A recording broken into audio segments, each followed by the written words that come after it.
Hasluck. Thank you, Deputy Speaker, and I thank the member for Moncrieff for the opportunity to speak on the subject of superannuation.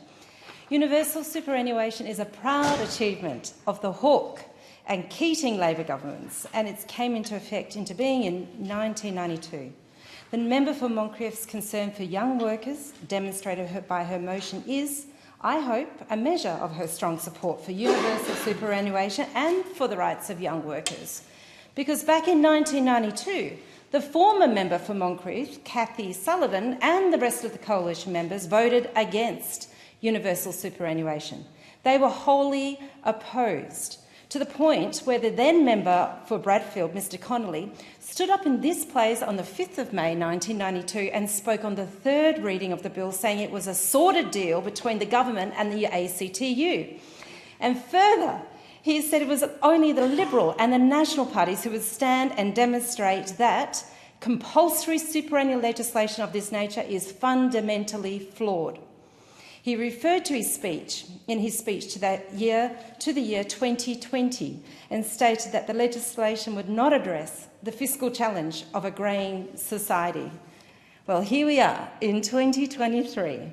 It is worth considering just how much superannuation an ordinary 20-year-old worker, to refer to the member's motion, would have had in their superannuation account today if the coalition had managed to prevail in 1992 and thereafter.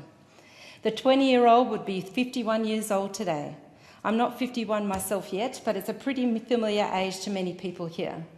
How much would that 51-year-old have in their superannuation? Nothing. Nil. Zero. But fortunately, Paul Keating and Labor did prevail in 1992, and as a result, the average 51-year-old worker today has a super account of hundreds of thousands of dollars and growing. Because compulsory superannuation isn't fundamentally flawed, as the coalition bleated in 1992. It's excellent. Australians now have a total of over $3.5 trillion invested in superannuation, and our retirement savings system is the envy of most of the world. Before the member for Moncrieff brings motions into the House on the subject of superannuation, she might want to consider her party's hopeless record in this area. Obviously, and as the Treasurer stated on this matter, future governments and parliaments will have something to say about super. If an average 20-year-old today is looking at a super balance of $3 million some 40 years down the track, and that would be a good thing, although I don't think the members' maths will stack up, then future governments will need to consider what to do about that. This motion isn't about deep-seated concern held by the Coalition for Retirees in the year 2063. It's a furphy. This motion is all about the Coalition scrabbling about fiercely to wrest the slide of their vote among young Australians right now in 2023. And the ANU, they found only 1 in 4 people under the age of 40 voted for the coalition in 2022, the lowest percentage since their record started in 1987. At the election a year ago, young voters took a good hard look at the coalition and they empathetically said no. They said no for lots of reasons. I'm sure very few of them were thinking about their retirements in the 2060s when they voted. The reasons young voters turned away from the coalition are, according to the surveys, climate change, integrity in politics, cost of living and housing, all areas where the new government has been very active.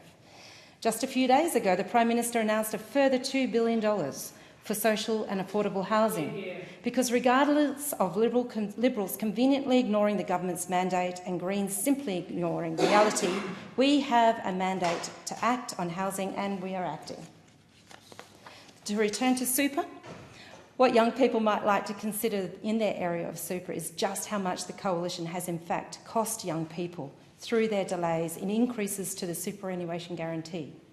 The delays occasioned by a coalition government's about 7 years' worth of delays, I think over the last decade, must have reduced the eventual super balances of young people by tens of thousands of dollars. Further, we've enacted payday super to take effect from July 2026.